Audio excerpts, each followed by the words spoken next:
ko'plar ayrimlar menga murojaat qilishadi. Masalan, ayolni deydi, erkakka deydi, sevgisi tortilishi, shu ko'ngli ochishi mumkinmi deydi.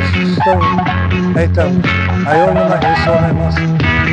Ayol ham inson qalbi bor. Qalbi bo'lganda Qur'oni Karimda ulug'lar marhamatli Alloh taolo Parvardigorimiz Iso surasini mana nozil etib qo'yibdi. Shu qatorida aytmoqchiman, har bir narsa xalqda bo'ladi. Xalqni ochmoq kerak. Yana dalil sifatida aytaman, Payg'ambarimiz sollallohu alayhi vasallamning zakchilari bo'lgan Hadicha Kubro, ikki Ahmadga bo'lgan muqaddas onamiz, qatorda Oysha onalarimiz hammasidan qaror qilgan.